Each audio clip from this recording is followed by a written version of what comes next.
Hello everybody, and welcome to Gamer vs. Tailor. We are the first school of cosplay. Yes, that's right, we are a physical school of cosplay here in Las Vegas.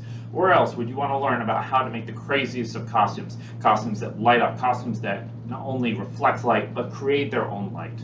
Costumes that are made out of fabric, costumes that do everything. Where else to make a fabulous costume than here, the home of fabulousness, wonderful Las Vegas.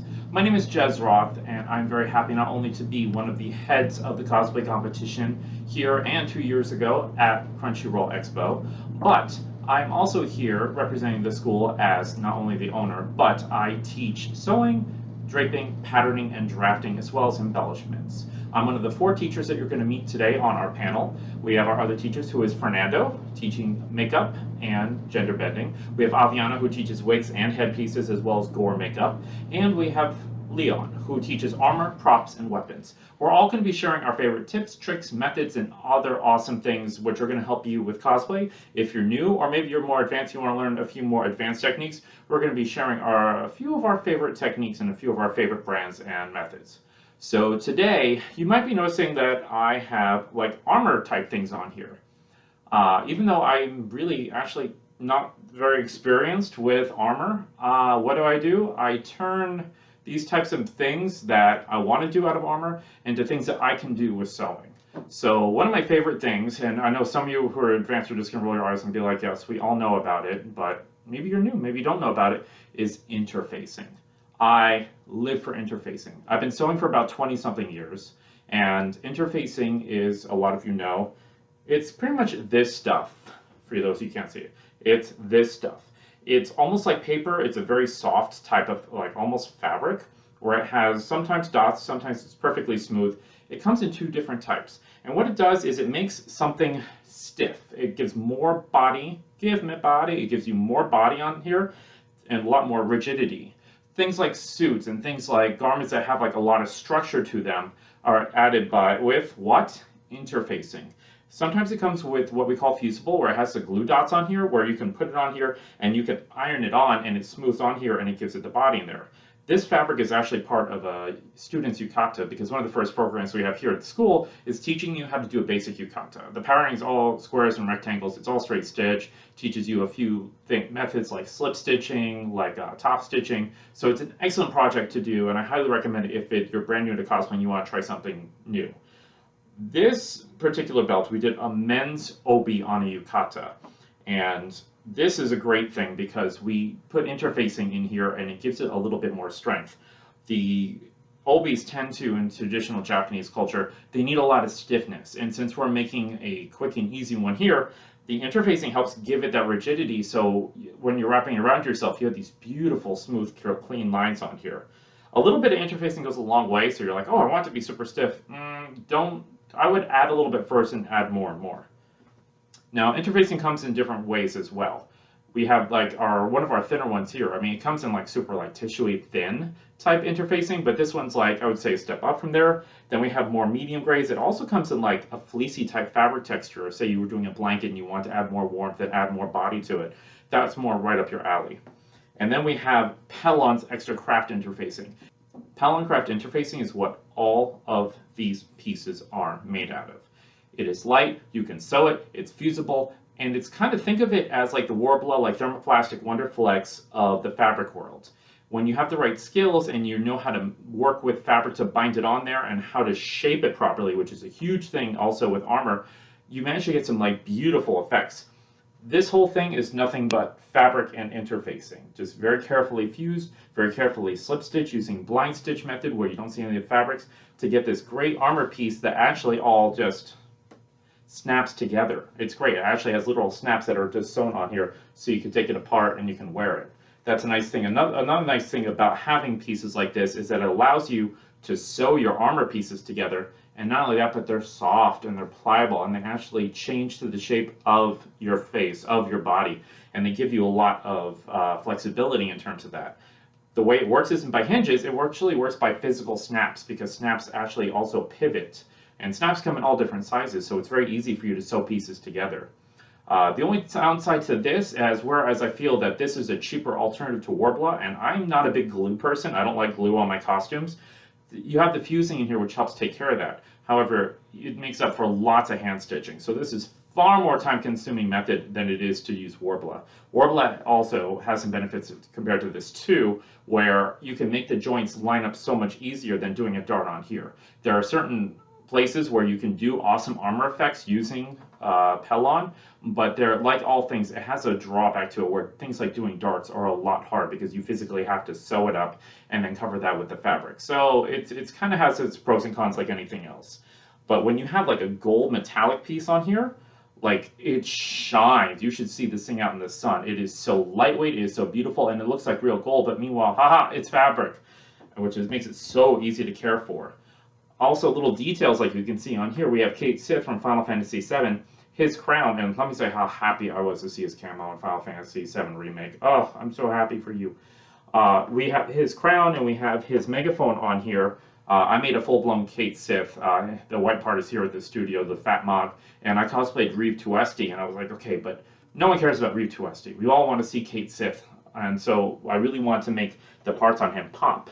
And I always say, like, the parts on a costume you really want to catch your eye. I like to work in layers to where the base is usually more matte, and then like the details that go on top of like the crystals and the edgings in certain parts of the costume I want you to notice, I make more sparkly. So that's why for Cait Sith, with his, believe it or not, every single thing on him with the exception of like the glued on gems is fabric.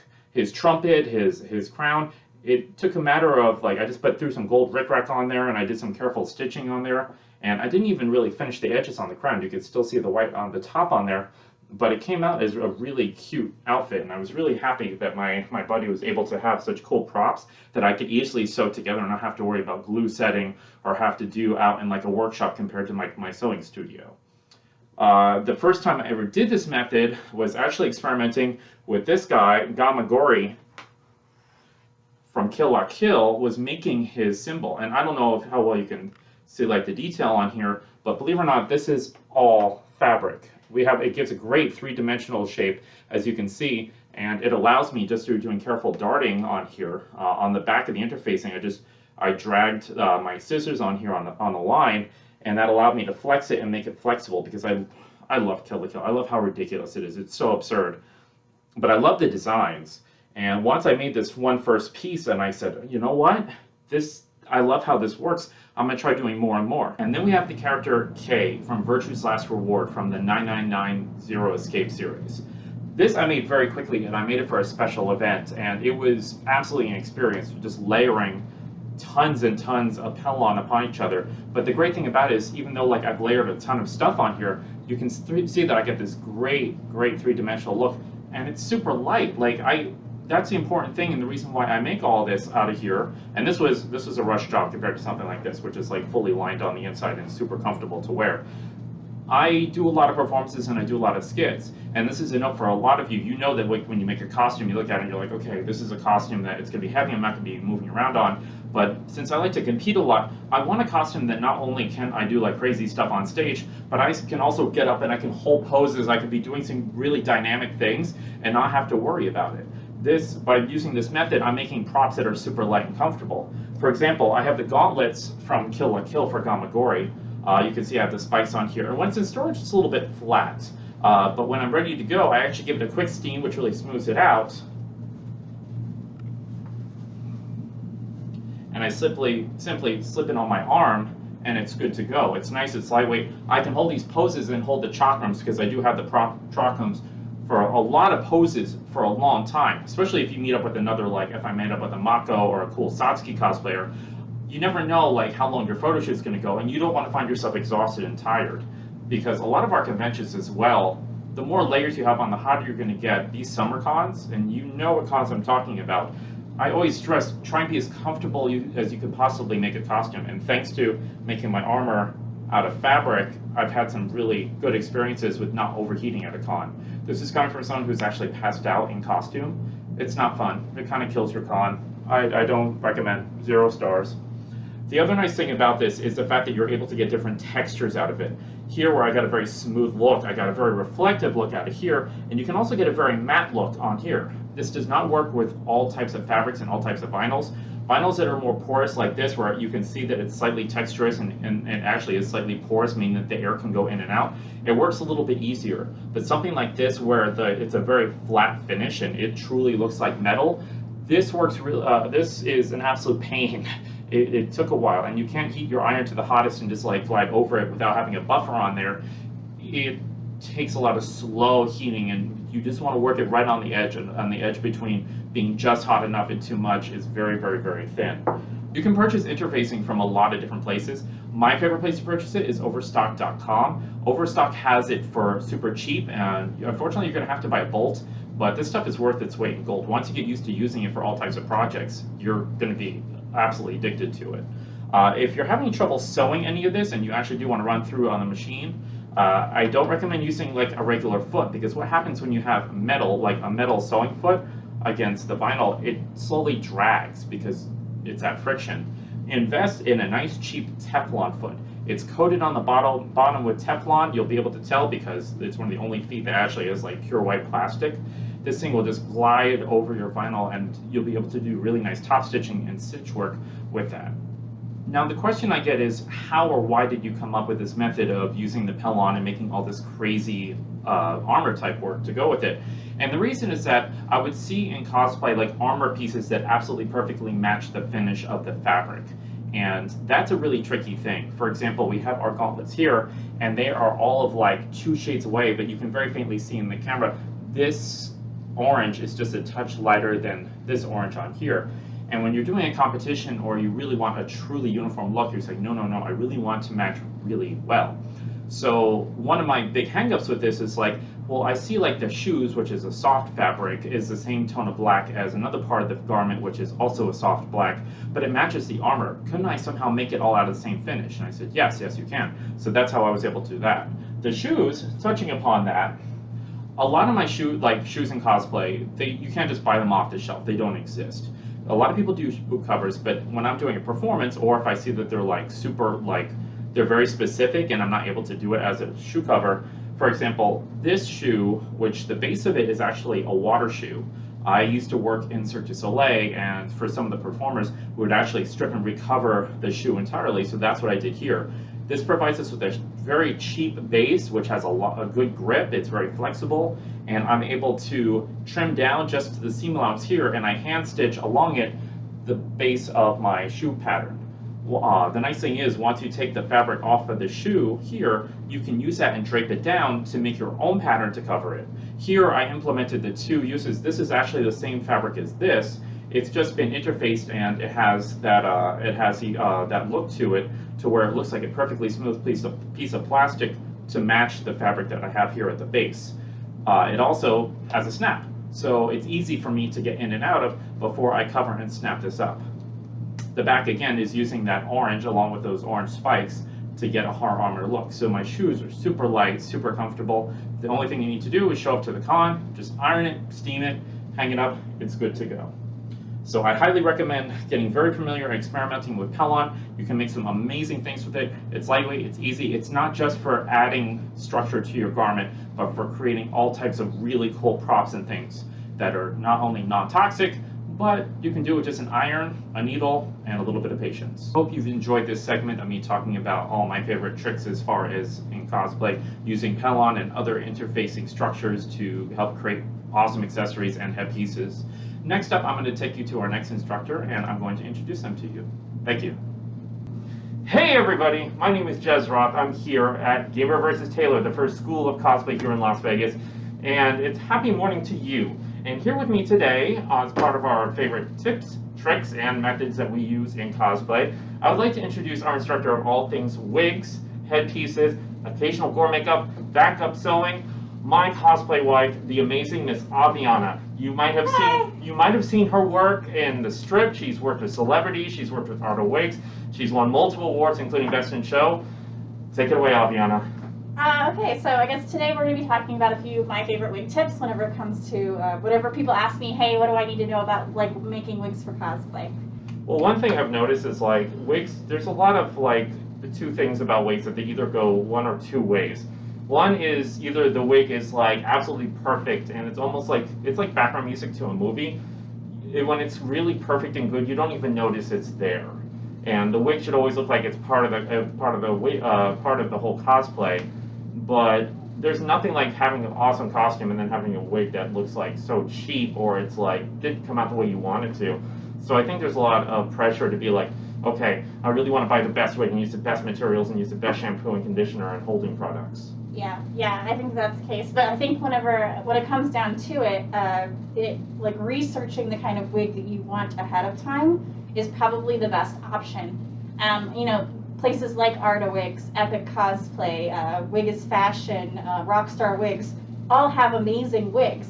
But sometimes we can't afford them, so we go to Amazon or eBay or wherever. And I tell people that those places are great. I buy things off of there too. Same. But I always make sure that I read reviews and see if I can't find pictures of these wigs beforehand. Because the thing that like can bring you down the most is whenever you buy a wig on Amazon and then it comes to you and it doesn't look anything like the picture. But exactly. But sometimes you can find wigs on Amazon. I just found a wig the other day that was a beautiful lace front for $30. And I saw that there was multiple reviews with people who had posted pictures of themselves in the wig. So like I was set and I got it and it was beautiful. Okay. So there's workarounds for that.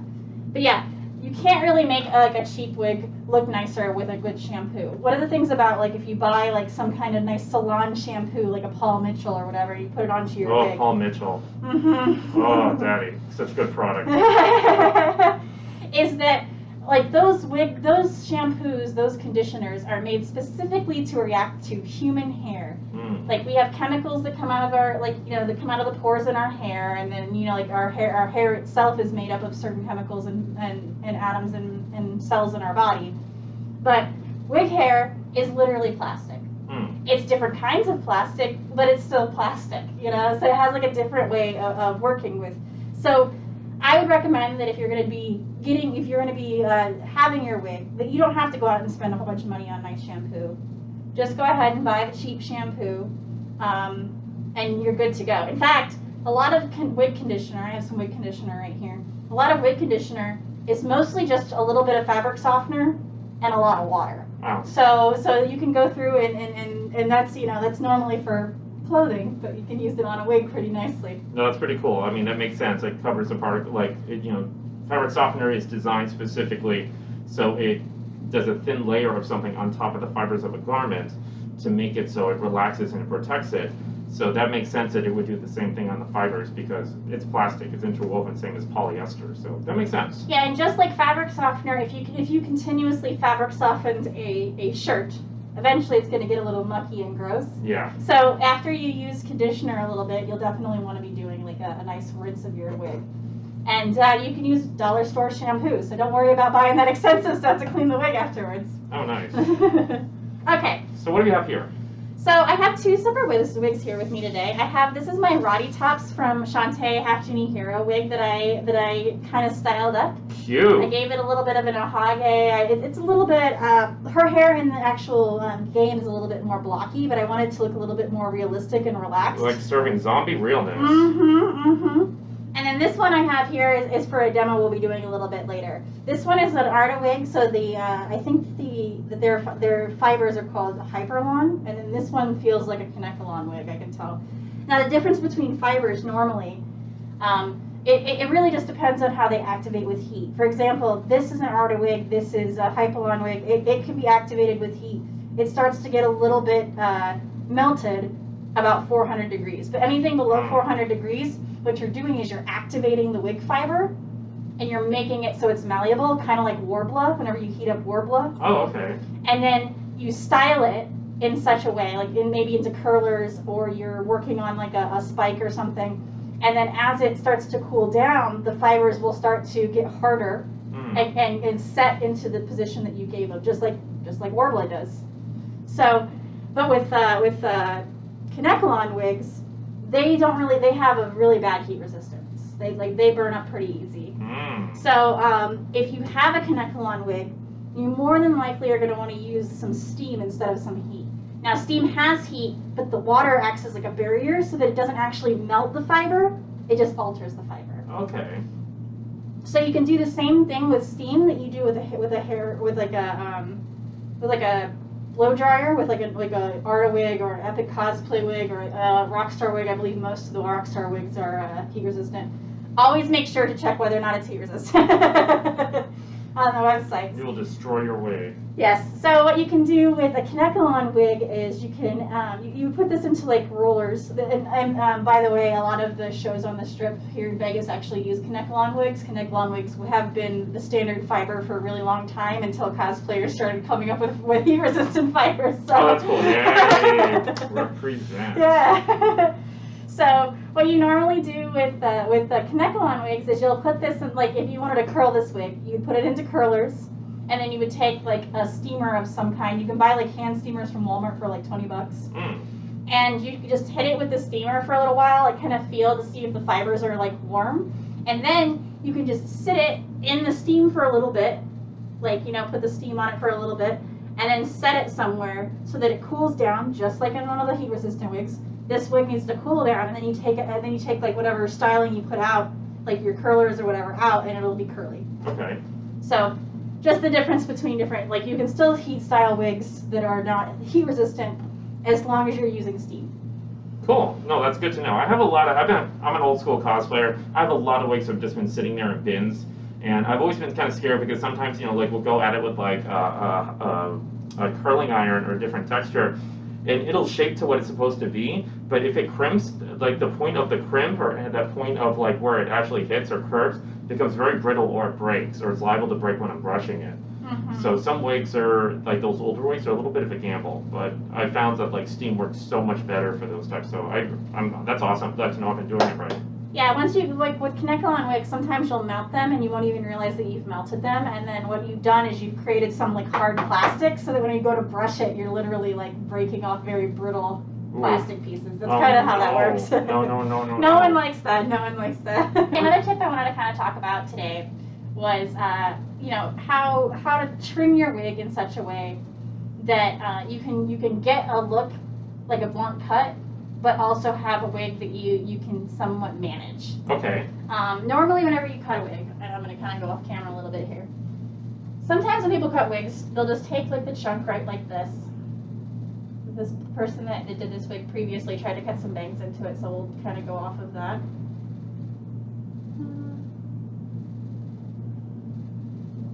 I think it's most people's reaction that when they're trying to cut like something, they just go straight across, right? Just go straight across. Ah! But as we can see, looks when you great. go straight Call it a across, day. yeah, when you go straight across, it kind of has a little bit. It doesn't look like whenever we cut our hair, for example. It looks rough. It looks pretty rough. And then also, even when you style this with heat, you're still going to get some weird cutaways that look very, very blunt. When you cut a wig, you kind of can go in from about where you want to go, or about where you want it to be. So we're going to try to cut it to be the length of these bangs right here. You cut from there, and what you're going to want to do is kind of cut a little bit at a time until you're like, and go in a downward motion when you're cutting. So what you're going to do is you're going to create a line that's a lot, it still looks blunt, but it's going to lay nicer. Can you see how that lays nicer than the first time I did it? Oh yeah, it does. It looks a lot more natural, like actual natural hair ends. Yeah, so you're going to want to cut like with your scissors down as you're cutting, as you're snipping into them. And what that does is that's going to allow some of the hairs to be a little bit higher, like cut a little higher, and some of the hairs to be cut a little lower, so that the weight of the fibers kind of let it sit in place. What cutting downward does is it creates kind of like a layered effect of your hair. So I'm going to use this this magazine. I'm sorry, I'm off camera. Let me get. So I'm going to use this magazine as kind of an example. For example, whenever you cut your hair normally, it's going to be like kind of that bulky, like end of a magazine kind of look. And then as soon as you add a little bit of the layer to it, it becomes a lot more of a flat kind of look. Oh, like a cascading. Yeah, it's cascading instead of, so you don't have that bulkiness to the edge of it. It cascades, and this will help it lay nice and flat with whatever position you want it to be in. Okay, so my next tip is whenever you're styling a wig and you're deciding that you want to tease it up. So you're trying to do like a cloud wig or a Vegeta wig, or just trying to tease up like a good drag wig. Okay. Is that always know that it's going to look worse before it gets better. So it's going to start off looking like a shake and go. Yeah, before it turns yeah. into actually a go. So we'll use this wig as kind of an example. If I'm wanting to get an area that I want to poof up, so say we're wanting to poof up the top of this wig here. I'm wanting it to just go as high up as possible, just to kind of give it that little bouffant in the back. What you'll want to do is... It's looking like a green Karen wig. Yeah. Should I be making more jokes? No, it's all good. I like the joke. What you're going to want to do is kind of grab a section, maybe a little bit bigger than what you want the bouffant to be, that you want the spike, the area to be. Because you're going to want to take the first kind of layer of the hair, of the area that you want to get. You're going to put that to the side. And then you're going to take the hair that you're never going to see because it's inside of the bouffant, or inside of the spike. And you're going to want to play with that. So you're going to take that section that you really wanted to kind of tease up, either for a spike or for like a little bit of a bump in your hair. So I want to do like this entire back section right here. I'm going to make a big bump at the top. What you'll want to do is there's going to be some hair at the outside of this bump that I'm going to use to cover up any hair that I tease. So get rid of that hair right now. Put that aside. So you can use that to cover up all of the insecurities of your wig. Insecurities. And then you'll want to go in section by section with the hair that you want to tease up and just go to town. Now with a non-heat resistant wig, you can hit this with steam beforehand. So that's going to activate the fibers, right? So that you can make them malleable. And then like when they cool down, then they'll stay in the position that you did. So that'll help with keeping the tease in. Okay. With a heat-resistant wig, you can just take a hairdryer, hairdry the section, tease it, so hairdry it, tease it. Please. Yeah. Okay. And then if you really want some hold in here, you would use. I don't want this because this is just for a demonstration. But you can also use hairspray while you're doing this, which is how most drag queens do all their teasing, hairspray, whatever. Yeah. And you can just go to town on this, blow dry. Oh, look at that. Go to town. This is all back home, babe. Been doing this since the 80s. On wigs or yourself? Myself. For some of us, it just happens naturally. Yeah. Well, I naturally have thick hair too. It's just that when you want to do magenta, no matter how big your hair already is, it's gotta be bigger. Oh, Rocky Horror. Okay. Yeah, that's a pretty epic level of hair. So I'm going through and I'm just gonna backcomb some of this so we can get like a nice section of hair that's nice and teased out. And as you can see right now, this looks pretty bad. Yeah. I would never want to show this to people. Don't worry though, we have hair to cover our insecurities. Yeah, it's looking very Hari no Chigu right now. Yeah. I mean, sometimes this could be a look for a character. I don't know. There's so much anime nowadays. I have a hard time keeping up. Oh my gosh.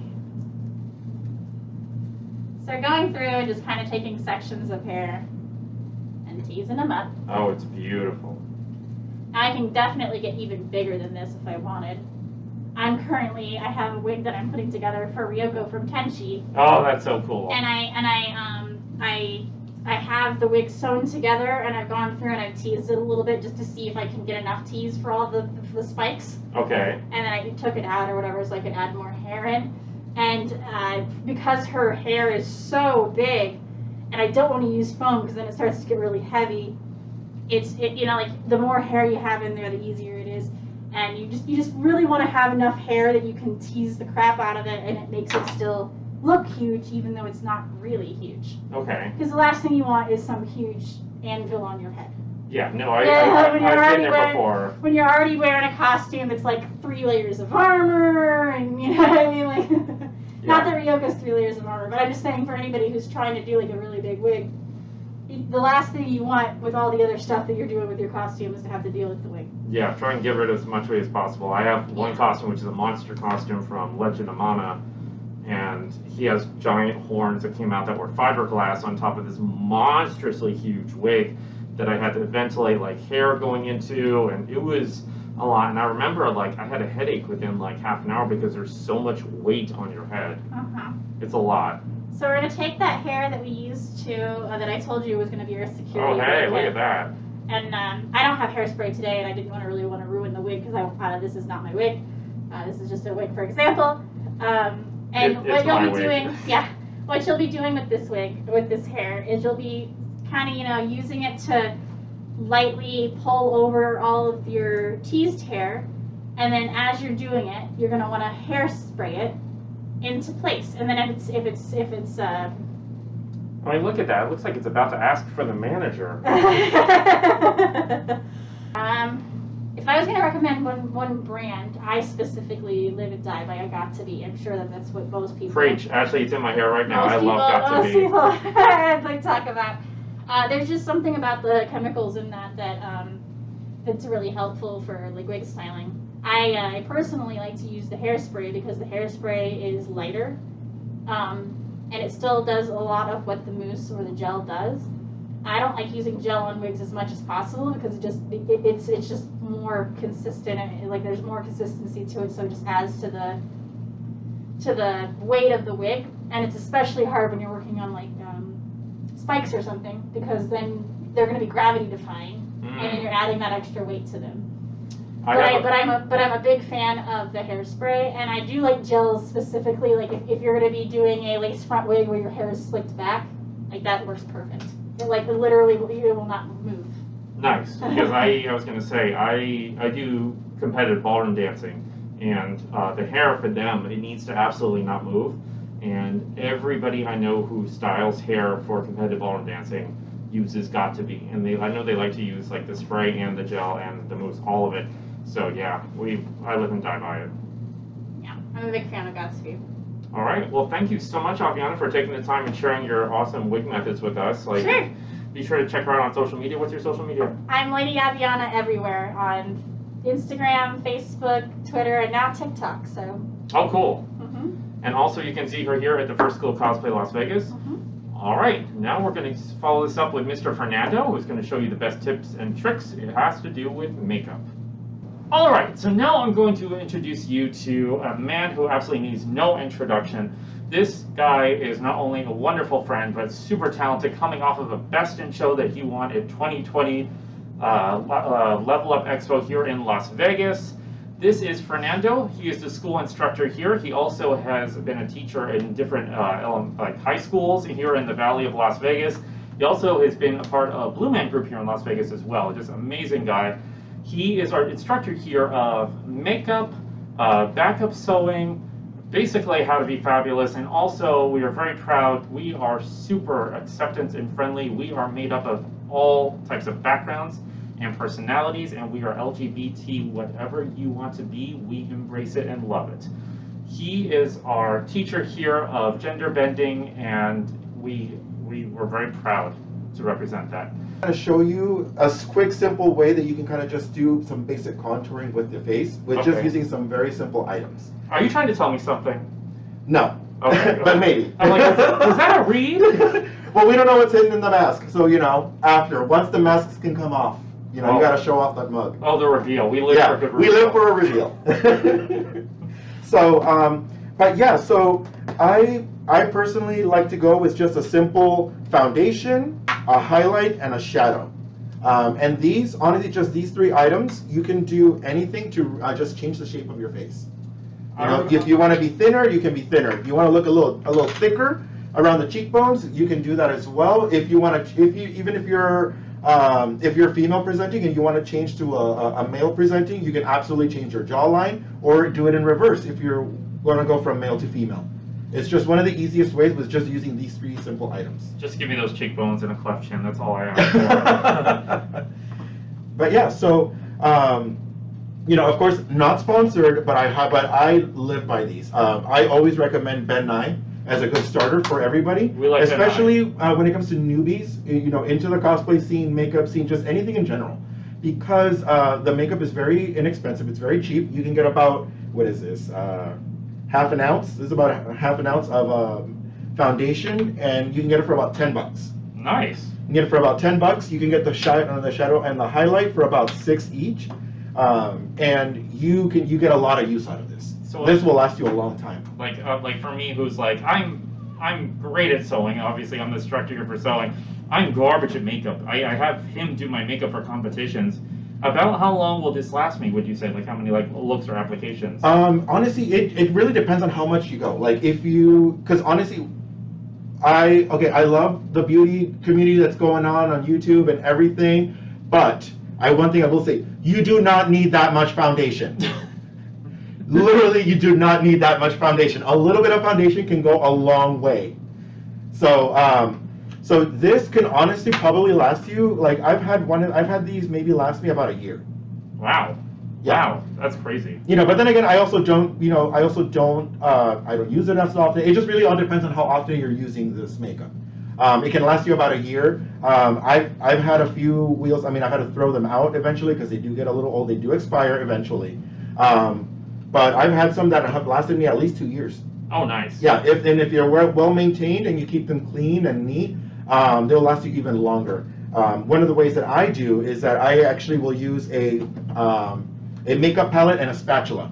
So instead, because most people, if you're just using it on your own, and if you know you're going to use it a lot, then absolutely, take a sponge, whatever, brush, dip it on there, and just go on your face and go crazy. But at the same time, you're also putting in bacteria from your face onto the makeup, which will then deteriorate as over time. I actually like to use a little thin makeup spatula, scoop it up, and then put it on my palette, and then from here mix it, and then kind of go off of this. Oh, because no cross-contamination. So there's no cross-contamination, and also because since I also am in the, in the teaching field, so I'm also teaching at a high school, a lot of my students at the school will use my own makeup. If we run out, if they get desperate, but also just in general because they do share the makeup, in a production of 30, 40 kids. They'll all be sharing, the same, 8 kids might be sharing the same color foundation. And so this is the best way to avoid any sort of cross-contamination or just any introduction of bacteria into the makeup in general. Gotcha. But yeah, so just these 3, and a thin, and just like a thin flat brush. I don't know, you can't really see it from here, but it's just a thin flat brush. It's thin, it's flat. Yeah, that's really all you need. And just to do a simple, just like give you a good high cheekbone, give you a good, just really bring out your eyes, and you can make magic. And just in all of these 3 items. And honestly, not counting the spatula and the palette, you can probably spend maybe about $20. Oh, that's $25. That's awesome. Yeah, just on these 3 things alone and a brush.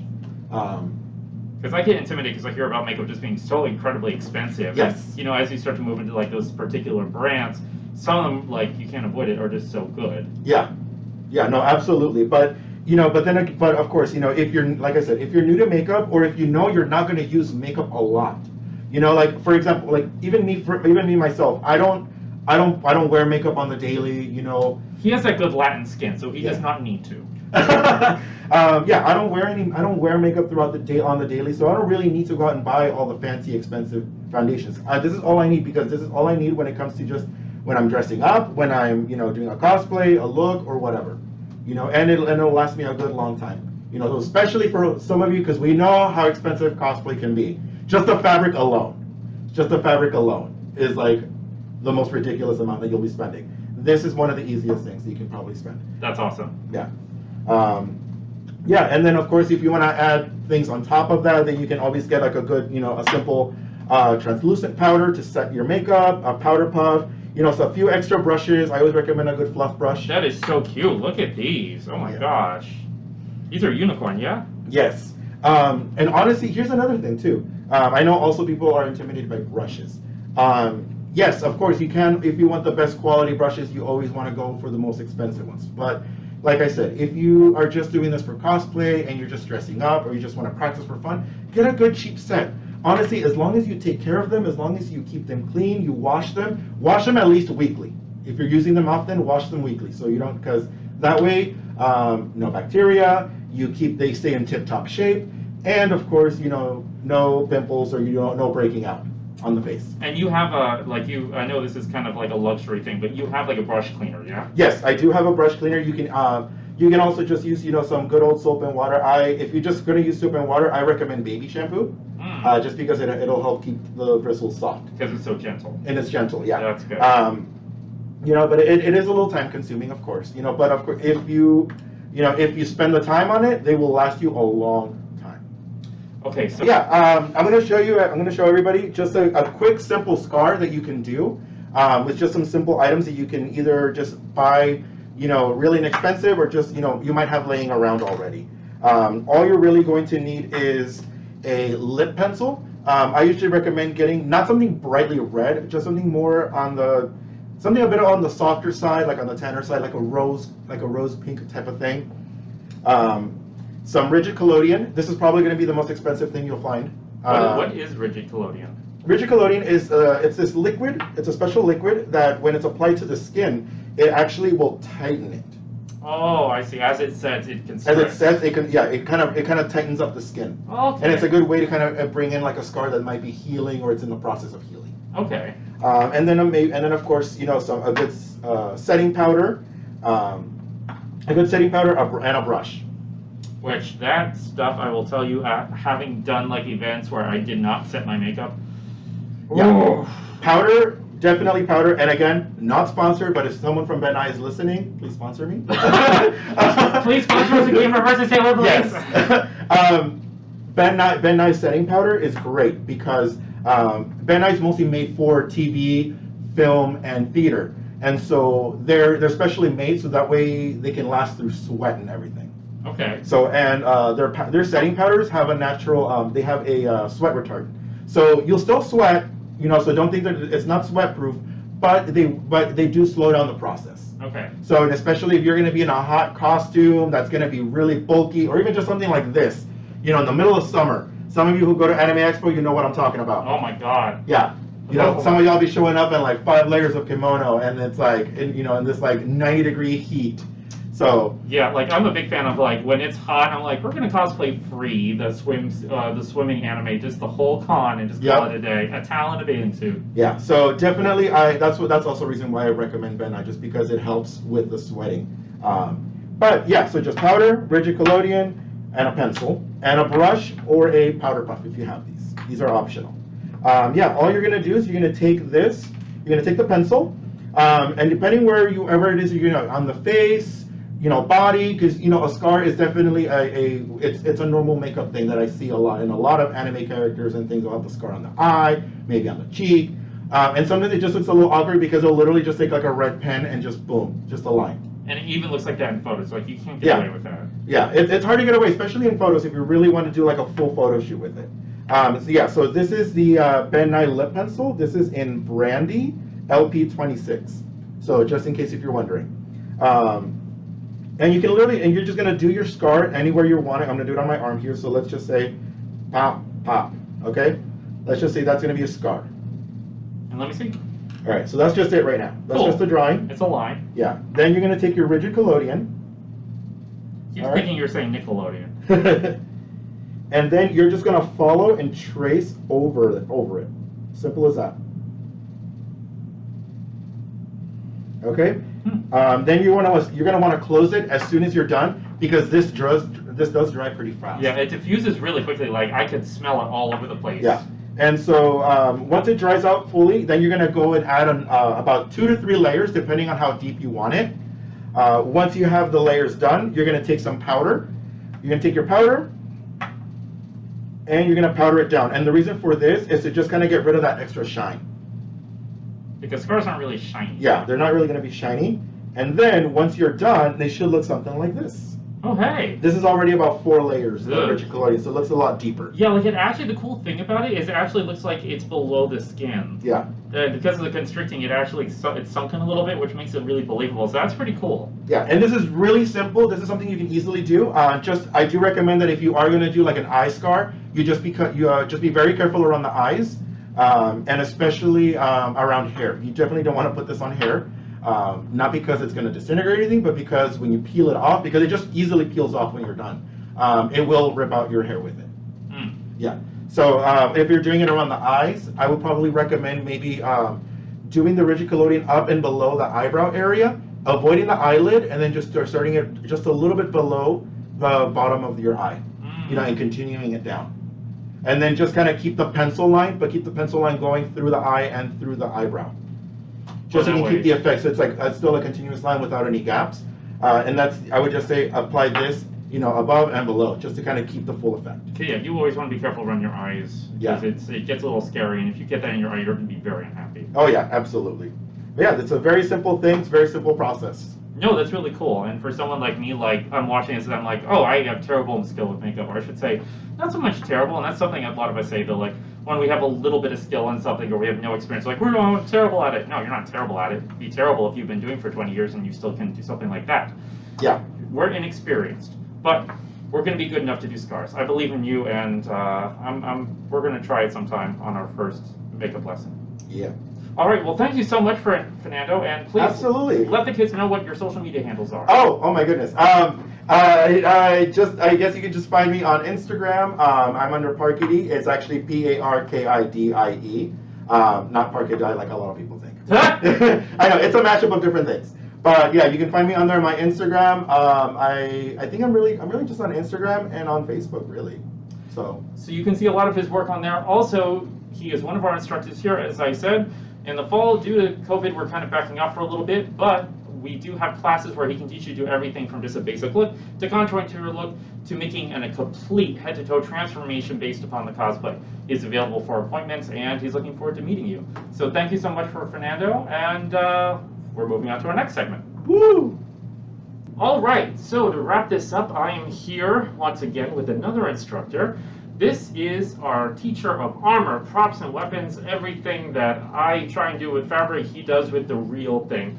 Plastics, wood, all that stuff is his favorites. Give it up for Leon. Hey guys. So one thing that I want to show you guys my personal favorite thing to use with armor and props, I like to use magnets for fastening. A lot of people will always ask me, hey, how do you make this thing stay on when there's no straps in the actual product and you don't have to worry about anime physics when you're just drawing a picture. But in the real world, I'm going to borrow your shoulder here. Yeah, because I've noticed like a lot of anime, it looks like the armor pieces are just kind of, they're floating there. Yeah, so this is actually a spalder I made for Crom. And what's it made out of? This is just foam. Oh, nice. Yeah, foam with some enameling paint to give it kind of that harder shell casing that looks like. But it's pretty lightweight. But yeah, to get this to actually stay on your shoulder rather than trying to like sew it into your costume, I just put some magnets on the back here. Do that.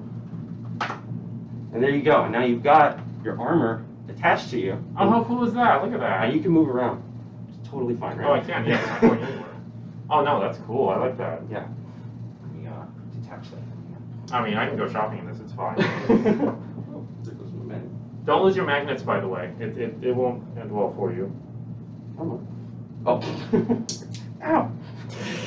These are strong magnets. I was going to say, those are strong magnets. They'll pinch you. These are very strong magnets. So another tip for you is to, when you use magnets, use neodymium or rare earth magnets. You can buy these at your local hardware store.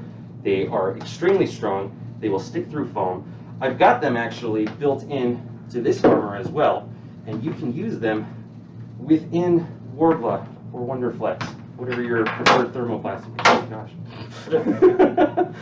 gosh. Just go ahead and put it on your armor, and then just layer some Warbler right over it, heat it up, and it'll stay in place. And then you can use this with your magnets, you can sew magnets into your costume, or you could just put them between your clothes and sandwich it, and it'll hold in place. That's pretty cool. Like, just make sure when you stitch those magnets on, please make sure they're secure, and do not use a stretch fabric to do so. Right. I like to use like a little bit of cotton or muslin, something heavy duty, and just sew it in place, but with a removable pocket, so that you can take the magnet out if you need to wash the costume. No, that's pretty cool. I mean, it's a lot of designs. Like, I have my Gamagori costume. The armor pieces look like they're just kind of floating there, and a lot of times, like, when you're making the costume, like, a lot of us think of, like, oh my gosh, how do I do the armor versus the fabric? And it's a matter of just putting the two together. That's really cool. And another thing, too, sometimes, this was actually a commission I did for somebody, but the prop was a top that needed to just kind of float on your hip without any sort of fastening. So I put a magnet in this, and now, look at that, it just sticks to my belt buckle. So pull it out, take your picture, put it away. That's pretty cool. Like, even if you were like Ash Ketchum and you had like all these magnets here, you just line them up and just pull them up. That's Absolutely. pretty cool. Yeah, you can make a Pokeball, and just this was resin. You just put the magnet in when you pour your resin, and then it'll stay. That's cool. It looks like it's made out of wood. That's really neat. Oh yeah, it was originally carved out of wood, and then I made a resin cast, and then I can make copies of this because I knew I was gonna have to put stuff inside it, which is hard to do if you're just carving it out of wood. Yeah, like even the texture of the wood is there too. That's pretty cool. Wow. That carried over really well. I have here. I have this was armor that I made for Marth for Super Smash Brothers Brawl, I believe. Because who doesn't love Marth, right? Yeah, right. But this was oh yeah. This seems more heavy duty than this. It is. So this foam that I had cut out and heat formed and painted, whereas this has a foam base. You can feel that in the back here. Okay, yeah. But it's covered completely with thermoplastic. You heat it up and just form it. You can glue it to the foam, but thermoplastic has glue built into it. So you can kind of just, with enough pressure, stick it in place.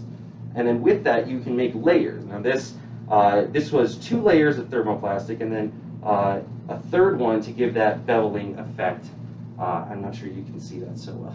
But yeah, that's pretty cool. Feel it, yeah, because it's actually like grooved down here, and it's a pretty nice paint job in here. Where I imagine like that was just a thing.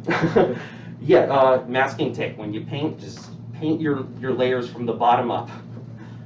And it's 3 layers, but like this feels like this is way more durable, because I don't know about you, but like I'm the type where I don't wear my costumes at all like in crowded areas at the con if I could all avoid it. Certain cons are like Anime Expo is nothing but crowds, so like you have to be really careful. But like don't wear costumes like this in the dealer's room. Be very smart about where you wear your costumes. And also, if you're going to be doing stage stuff, like I would make stuff out of this, because I love how you did this. It's like rock hard. It looks like it's really durable. It is. It's extremely durable. This has lasted me several years with very little wear and tear. So if you're going to rewear this costume, rewear this armor, invest the time to use thermoplastic, because it will last you forever. And just occasionally you'll just have to touch up the paint. Whereas something out of foam will probably only last you a few cons. And the major thing that you would say, like the difference between it, is it more like as a skill thing, or is it like, is this just a little bit more prohibitively expensive? Honestly, I've seen people do amazing things with foam. It's not about skill at all. You can do things with foam, you can do things with thermoplastic. They're just different methods. One's more expensive, and it'll probably last you longer. One's more accessible, but to make it really shine, you're gonna have to do a few more tricks. Okay, and like the type of painting that you have on here, like, is it just a gloss that's on here that's making it look so shiny, whereas this is just a little bit more matte? I mean, the paint job, I used a gloss overcoating on this. This was a triple thick glaze paint to give it that shine in the end. This, I actually used an enameling with primer, so it filled in all the little foam gaps, and then with that enameling paint, it gives it that kind of candy hard shell that it looks like an M&M coating. Nice, and I think I've used this triple glaze stuff. Like that stuff is amazing. Yeah, oh yeah, it's like it's almost like resin in a can, because like so much of it comes out. And I use that for my custom stuff. So yes, I appreciate this stuff very much. This stuff is you go through it so quickly though. You do, yeah. It's really it's great, but yeah, you can end up using like a whole can of it on a small project like this. So if you were to make something like this, like some of the type of armor, like how much time would you give yourself to really build one of these things? Geez. If like you were just brand new. The longer you have, the better. Especially if you're going to need it to fit to your body. You want to make sure you make a pattern, make a base so that it fits you properly. And then if you are going to go with something like this, where you do foam with thermoplastic, always make your foam base a little bit smaller than the finished product you want, because the thermoplastic will add volume to it that you were not expecting. So start with smaller. If you're just going straight foam, make it to the exact size you want, because you're not adding any added volume with more layers like you are with thermoplastic. So this is a thing that carries over from sewing into armor, and this is like something that I think terrifies everyone across the board. Let's talk about darts, because I see darts. Yes, there are darts in here. Now, darts are a little bit easier, I think, to do in foam and thermoplastic, because you don't have to worry about your seam allowance. All you have to do is just cut the line that you're making, and then using any type of adhesive or tape, even. If you're going to cover it with thermoplastic, you can use duct tape. Just bring the dart together, close it up, and then when you cover it, make sure that you cut that dart into your thermoplastic as well. Thermoplastic, when you just push it together while it's warm, you'll blend out that seam. You don't have to see it. Yeah, I was going to say, that's so smooth, yeah. You're molding it like clay. It's not going to show up. And especially if you use any type of primer afterward, gesso is a pretty popular one, filler primer, wood filler, even resin I've used to cover up that texture and to cover up those seams. When you're done, you'll have a smooth finish on your page. Well, I just want to ask, what is this tube to the right of you? This is 2 tubes, actually. We've got here Worbla and Wonderflex. Yeah, these sheets are the largest sizes that you can buy online. They're jumbo sheets. They're pretty expensive, but you have so much of them, and this has actually been cut into. I think they've both been cut into, actually. I'm actually surprised they don't come in bigger sheets, because like some of the props that people make, they're enormous. So I can imagine, like I've judged a lot of them over the years. I'm just imagining like they've had to cut them and figure out where to put the seam on these as well. You know, the way that you pattern a suit, you pattern the same way with armor. You cut it into shapes, and then where the seam lines will connect, you'll just connect those at the parts that you want to get the shaping you want. I would rarely ever take a giant sheet and just like try to form a whole costume out of it. So you cut it into pieces, and then just connect it at the seams. So this doesn't stretch, you said? It has a bit of stretch, just a bit, but I wouldn't try to treat it as a stretch. Yeah, with heat, this will stretch a decent amount. You can get some good shaping out of it. So I remember Wonderflex, because this was like our Worbla of like 15 years ago. Back in the day, yes. This was nobody had heard of Worbla. It was all about Wonderflex. No, and I like that stuff because you could actually also kind of sew with it. It was a little bit more fabric-y than this one. Yeah, there's actually, the main difference between these two is that there's a mesh on the back of this. You can't really see, but it creates kind of a webbing that you can work with and do things like sew with it if you've got a heavy-duty enough needle, or if you don't care about your sewing machine. Yeah, I do, so I don't want to sew through there. Everyone, like, once you get to that point that you can actually have like a junker sewing machine is really nice, but I would love to throw a few brands out there, but we're not that kind of establishment. Right. But I do have experience with this. I have no experience with this, but I'm looking forward to taking your classes and you teaching me. You can check me out on social media. I'm on Instagram and Twitter at Professor Sensei, and on Facebook at Professor Sensei Props. Very cool. And also, if you're in the Las Vegas area, you can take classes from him on armor, props, weapons, and even making small accessories as well. So feel free to stop on into Las Vegas and meet Leon in person. Thank you so much. Yeah, thank you.